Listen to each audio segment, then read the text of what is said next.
This is the first video in part 2 underneath this yellow note. I want you to know about this yellow note here because it's something that could possibly happen for you. Let's say you get your feedback from me on the week that you did in week 12, your first annotation and your topic, and you want to change your topic. You either don't like it anymore, feel like it's too hard to do the research on it, or whatever it is. You want to change, you've had an idea, and you're going to scrap your first topic. It's fine to do that. You will have to redo your first annotation. Let me add that as a note here.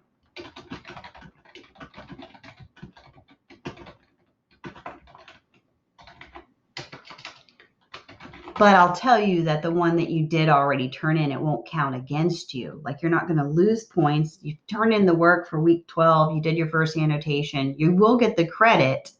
You will just have to go back and redo it to fit the topic you change it to.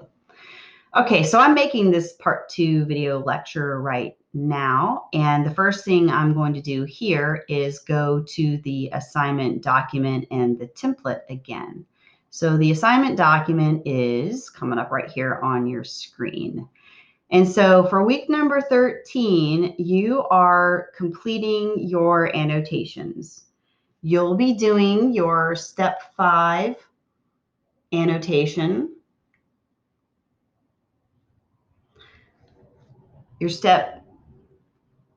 that's your selection, sorry. Step 6 is actually writing the annotation. Step 7 is choosing your third source. And then it's still step 7, you complete that one. And so what you're actually turning in will be 2 more annotations. And the link for turning that will be posted under week number 13. So it's just 2 more annotations. So we're going to focus when we're looking at the sample papers on the annotations. I'll talk about a couple other things that we see along the way. So we're going to look at the template real quick. So the steps are in the assignment document, but you're actually going to be doing your work in the template. And there's a few things in here. I'm going to go ahead and open it. It's just a good practice to always do it like this. Open it as a Google Doc. So it looks like this on your screen, the way it should look when you're working on it. And for you, when you get to week 13, you should have this part filled out. Article 1 annotation should be there. And then you should do Article 2 annotation and Article 3 annotation.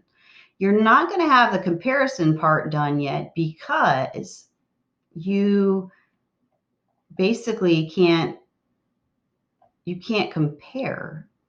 So just so you know that the comparison, it won't be there. So each annotation will have summary, evaluation, and comparison. I'm going to go ahead inside the template right now and make sure it could be a, for your third one, can be scholarly or non-scholarly. That's actually why I didn't put, actually it looks, I'm not going to copy and paste that actually, because the directions are up there. It's going to look just like these, except it's scholarly or non-scholarly. I say that right here. So after that, you'll be writing the proposal. Now that's not for this week, but what I want to tell you is that in the version of this assignment that you are doing, your proposal's at the end. And the samples, the proposal's at the beginning. I set it up differently last semester. It makes more sense to do it the way you guys are doing it and do the proposal at the end since you do the proposal last. It actually caused a lot of students confusion to have the proposal first, even though they wrote it last semester. So I do want you to know that the proposal for you, just based on what the template here, does go at the end, but it's not going to look like that in the samples. Follow the template. So let's look at some of those samples. I'm going to open up sample paper number 1. I posted this during week 12, and this is the one on legalizing marijuana. And you're looking again at the final product of a longer version of this assignment because their semester wasn't compromised the way ours has been. So theirs has 5 annotations, not 3. And their proposal comes at the beginning. And they used APA 6. So there are a few differences, but not massive. You can actually see in here that the students' comments that are left for the final draft are in here. So you're actually previewing like what this looked like when she turned it in at the very end. And she actually, this is part of her introduction and proposal. So yours is not going to look like this. Yours is going to start with the annotations. Your proposal will be at the end.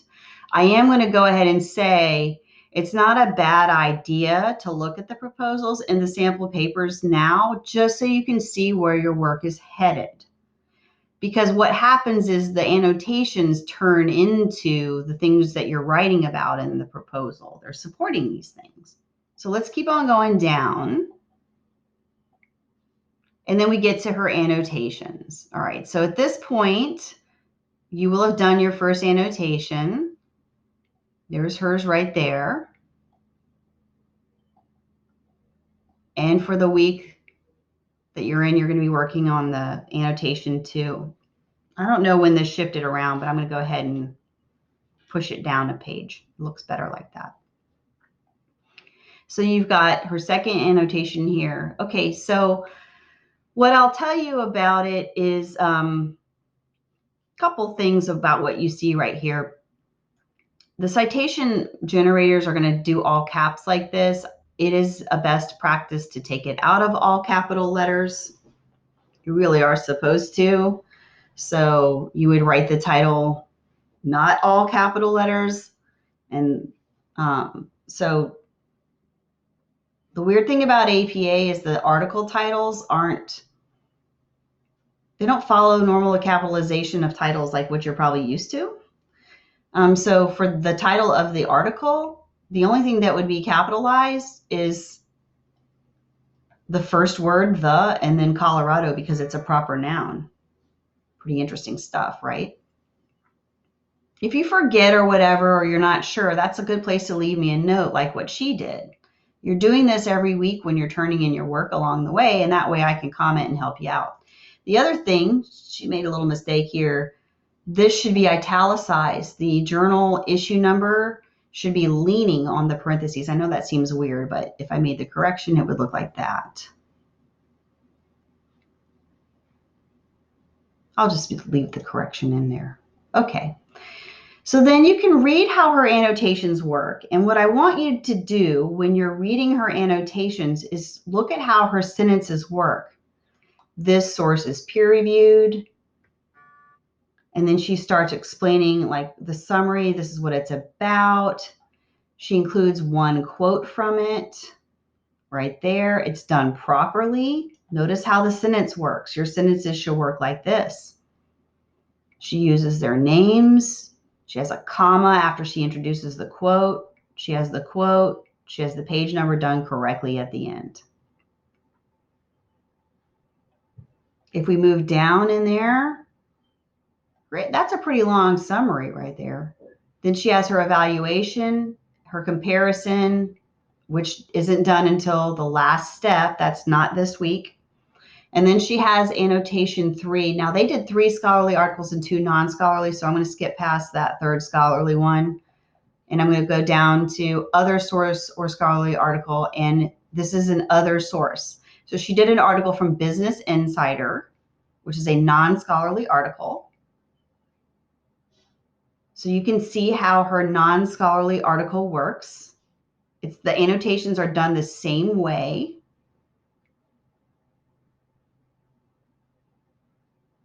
And then like her evaluation might be really interesting for you to read. Like she's saying, I'm going to use this, the second most used for me, that kind of thing.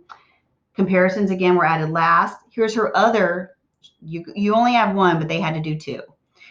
Her other non-scholarly article was a Huffington Post article on legalizing marijuana. And see, it starts off with a summary. This source is from a website.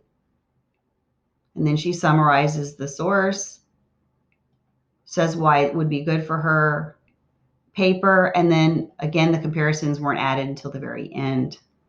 So I'm not going to do what I just did with the other sample papers because I think it would make this video too long.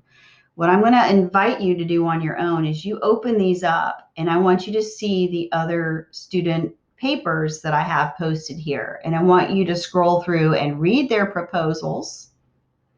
And I want you to look at their annotations. I want you to look at how the sentences work. I want you to look at how they quote sentences. I want you to look at what their non-scholarly article choices are. So if I were a student in this class and I wanted to take notes on these things, I would open their papers up and I'd save my own copy of them. And then I would do an exercise on my own, like what we have done in class, where you go down the side and you write notes about what you notice. Like you basically take notes on these other students' papers, and you just keep a little note so that for your own self, you have notes on what's going on this stuff. Is it hard to keep this organized when you're working all online? Yeah, it is. So make sure you're saving these things carefully and that you're leaving yourself a record so when you're doing your own work, you know where you're going. Okay, that's the end of part 2, lecture number 1.